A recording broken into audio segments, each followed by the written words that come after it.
Everyone, welcome to my YouTube channel. आज का जो हमारा टॉपिक है वो लाइंस एंड एंगल्स।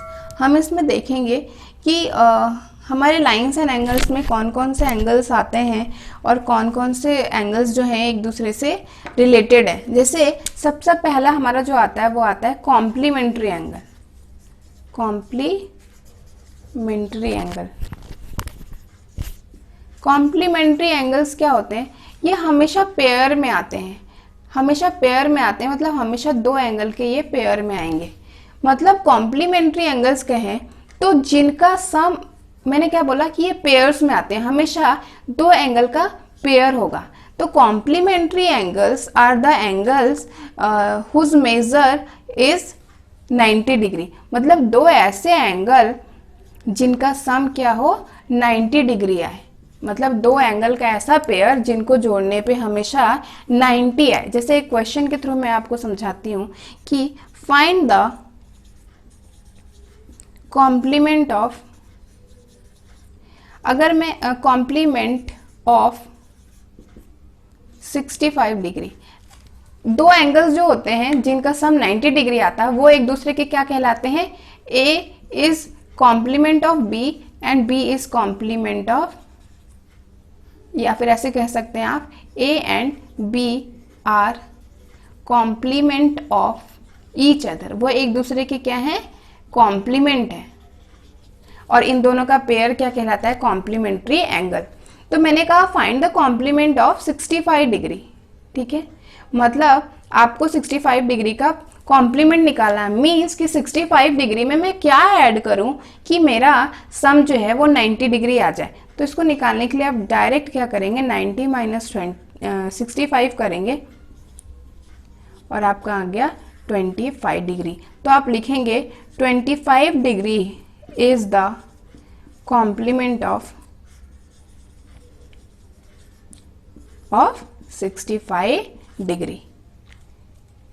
एक और क्वेश्चन आता है जो हमेशा ही आपसे पूछा जाता है, वो मैं बताती हूँ। जिससे क्वेश्चन होता है find the angle which is equal to its complement.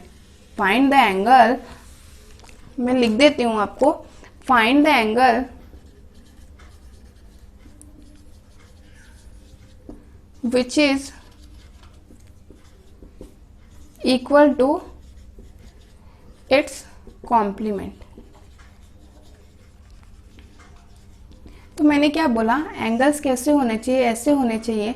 मुझे नहीं पता वो दोनों एंगल्स इंडिविजुअल क्या हैं, लेकिन उनका सम क्या आ रहा है? 90 डिग्री आ रहा है। उनका सम क्या आ रहा है? 90 डिग्री आ रहा है। मुझे नहीं पता कि वो दोनों एंगल्स क्या है, लेकिन वो दोनों एंगल्स इक्वल होंगे, which is equal to its complement. तो मैंने मान लिया कि दोनों एंगल एक्स एक्स होंगे। मुझे नहीं पता कि वो दोनों एंगल्स क्या हैं, लेकिन वो दोनों एंगल आपस में भी इक्वल हैं और उनका दोनों का सम कितना आना चाहिए? 90 डिग्री। क्यों? क्योंकि वो एक दूसरे के कॉम्प्लीमेंट है। तो मैंने दोनों एंगल को x मान लिया, फिर हमने लिख दिया x plus x is equal to 90 degree. आपको बात समझ में आई? मैंने क्वेश्चन में पूछा था find the angle which is equal to its complement. एक ऐसा एंगल बताइए इसका कॉम्प्लीमेंट ये होता, तो ये आपस में इक्वल है। मतलब जो एंगल का हम कॉम्प्लीमेंट निकाल रहे हैं वो भी उसके उस नंबर के बराबर ही आएगा। मतलब कि दोनों को मैंने एक्स एक्स मान लिया, यानी कि दोनों का सम क्या आना चाहिए? 90 डिग्री। क्यों? क्योंकि वो एक दूसरे के कॉम्प्लीमेंट है। तो हमने अगर सॉल्व किया तो आया मेरा 2x is equals to 90 degree and x is equals to 90/2 यानी कि 45 डिग्री। मतलब 45 degree is the angle which is equals to 45 degree is the angle which is equal to its complement, which is equal to its complement. ये question हमेशा आपसे lines and angle में पूछा जाता है, तो आप इस चीज को हमेशा याद रखना। जो दूसरा टाइप ऑफ एंगल हम पढ़ते हैं, कॉम्प्लीमेंट्री एंगल के बाद हम जो दूसरा एंगल पढ़ते हैं वो है हमारा सप्लीमेंट्री एंगल। सप्लीमेंट्री एंगल जो दूसरा हम पढ़ते हैं वो है हमारा सप्लीमेंट्री एंगल।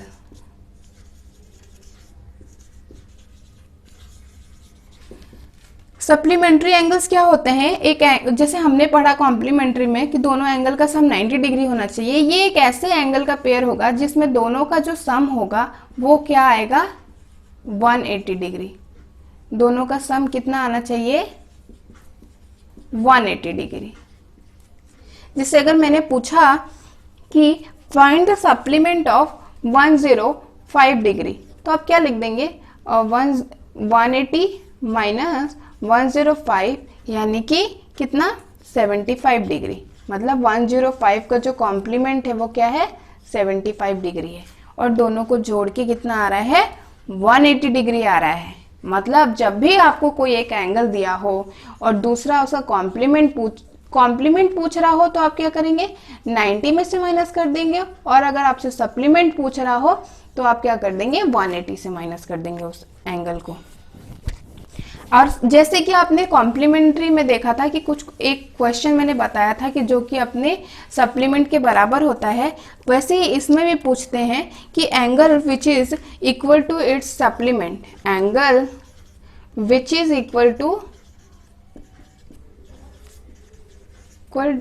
It's supplement.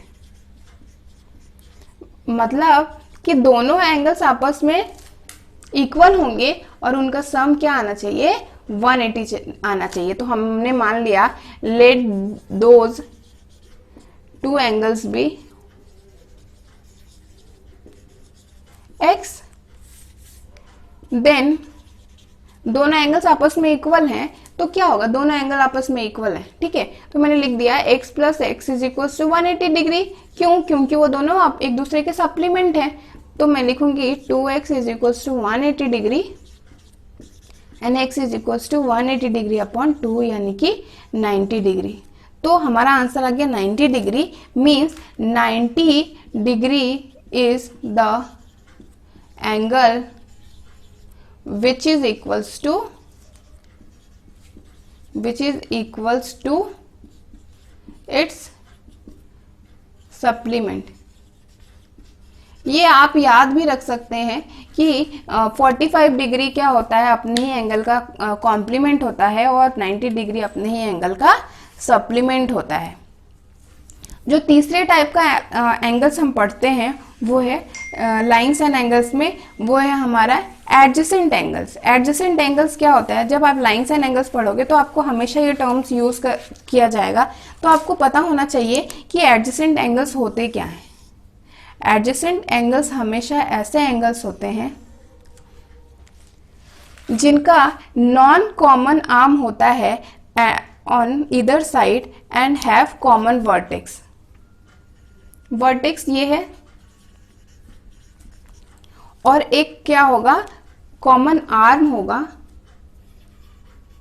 और दो नॉन कॉमन आर्म्स होंगे, 2 non common arms on either side. मतलब जो कॉमन आर्म है उसके अलग अलग दो नॉन कॉमन आर्म्स भी होंगे। मतलब हमेशा जब भी आपका ऐसा कुछ एंगल बना होगा उसको हम क्या बोलते हैं, ये हम क्या पढ़ रहे हैं एडजेसेंट एंगल। ये एंगल अगर मेरा A है और ये B है तो मैं बोलूंगी A is adjacent to B। A is adjacent to B। A is adjacent to B। हमेशा जैसे कभी ऐसे बना हो तो क्या होगा, इनके दोनों के एक अगर इनका मेन क्या है कि 1 कॉमन वर्टेक्स होने चाहिए और 1 कॉमन आर्म हो, तो वो हमेशा क्या कहलाएंगे एडजेसेंट एंगल्स। यही दो कंडीशन है जो आपको याद रखनी है, 1 कॉमन वर्टेक्स, 1 कॉमन आर्म और 2 non common arm on either side. Obviously बात है जब भी दो एंगल बनेगा तो अगर एक कॉमन आर्म है एक कॉमन वर्टेक्स है तो दोनों एंगल को कंप्लीट करने के लिए दो अलग अलग नॉन कॉमन आर्म्स तो होने ही चाहिए। एडजेसेंट एंगल को अगर मैं नॉर्मल भाषा में समझाऊं तो अगल बगल वाले एंगल, जब भी कोई फिगर बना होगा और मैं बात करनी होगी मुझे इस एंगल, जैसे जब भी दो पास पास के एंगल होते, जैसे मैंने एक डायग्राम बना दिया,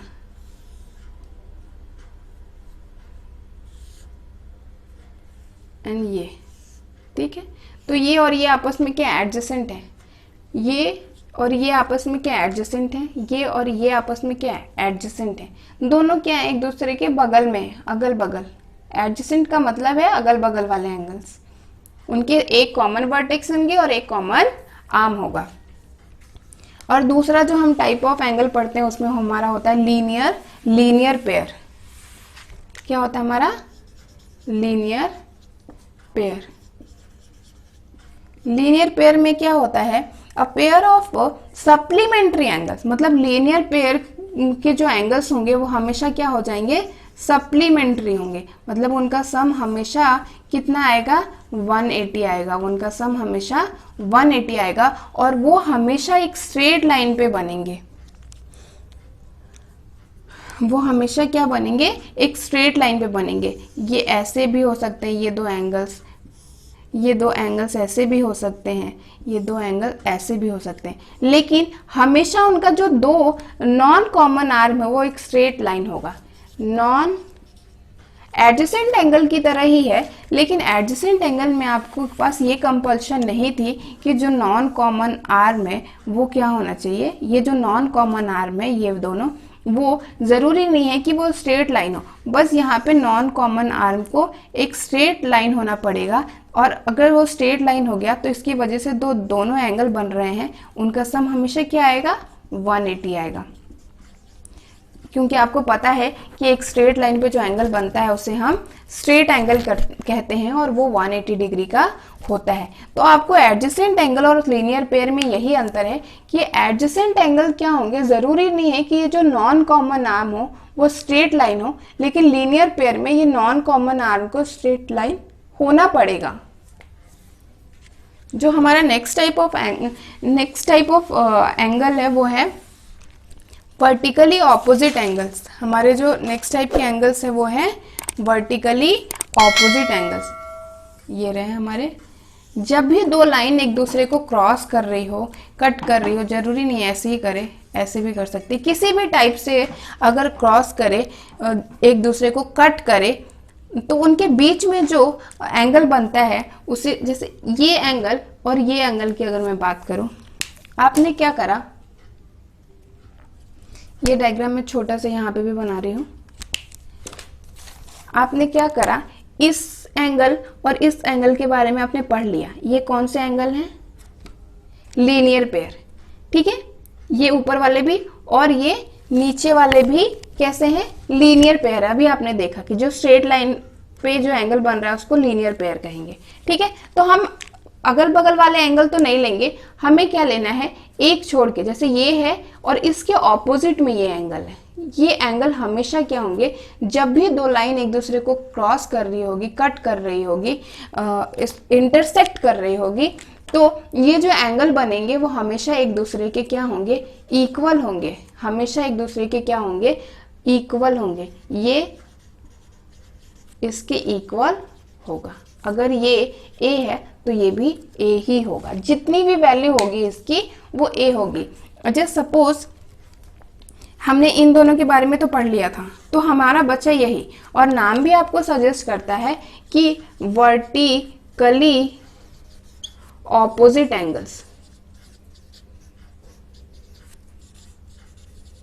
ये हमेशा इक्वल होते हैं। वर्टिकली ऑपोजिट एंगल्स हमेशा क्या होते हैं? इक्वल होते हैं। दो टाइप की और लाइंस होती हैं जो आपको मैं बता दूं, आपके हमेशा यूज होता है, वो होते हैं, एक तो होता है पैरेलल लाइन। पैरेलल लाइंस क्या होती हैं? दो ऐसी लाइन जिनके जो एक दूसरे को कभी टच ना करें। ऐसी लाइन जो एक दूसरे को, two lines are said to be parallel if they do not intersect at any point, और इनके बीच का जो दूरी हो हर जगह क्या हो? बराबर हो। हर जगह बराबर हो, तो ये कभी भी एक दूसरे को टच नहीं करेंगे। जैसे कि आपको एग्जांपल दूं पैरेलल लाइन का, तो हमारा रेलवे ट्रैक क्या होता है, पैरेलल होता है, तो वो एक दूसरे को कभी क्रॉस नहीं करता। जैसे अगर इनके बीच में कहीं पे भी दूरी कम हुई तो वो कहीं ना कहीं जाके वो एक दूसरे को टच कर ही लेंगे। तो इनके बीच की डिस्टेंस हमेशा क्या होनी चाहिए, सेम होनी चाहिए। वैसे ही हमारा एक आता है परपेंडिकुलर लाइन। पैरेलल लाइन के बाद आता है हमारा परपेंडिकुलर लाइन। परपेंडिकुलर का मतलब ही है, अगर आपको परपेंडिकुलर लिख दिया है, हमेशा यहाँ पे दो लाइन बन रही होगी, लिखा होगा A B, P Q is perpendicular to A B, means कि पी क्यू जो है वो ए बी पे कितने डिग्री का एंगल बना रहा है, 90 डिग्री का। When two lines intersect an angle between them is a right angle, then the lines are said to be perpendicular. दो लाइन्स एक दूसरे को ऐसे कट करें कि उनके बीच का जो एंगल बन रहा हो वो 90 डिग्री का बन रहा हो, तो उन लाइन्स को हम बोलते हैं perpendicular lines. These two lines are perpendicular to each other. ये भी इसके परपेंडिकुलर है, ये भी इसके परपेंडिकुलर है, और ये लाइन तो इसपे परपेंडिकुलर है ही। तो यही कुछ टाइप्स की लाइन्स हैं जो हमें बार बार पढ़नी होती हैं। आई होप आपको सारे types of line. Thanks for watching my videos. अगर आपको मेरे वीडियोज़ अच्छे लगते हैं तो लाइक करें और अपने फ्रेंड्स एंड फैमिली में ज़्यादा से ज़्यादा शेयर करें, जिससे और लोगों को हेल्प हो सके। मेरे चैनल को सब्सक्राइब करें और बेल आइकन को प्रेस करें, जिनसे आपको मेरे आने वाले वीडियोज़ का नोटिफिकेशन मिलता रहे।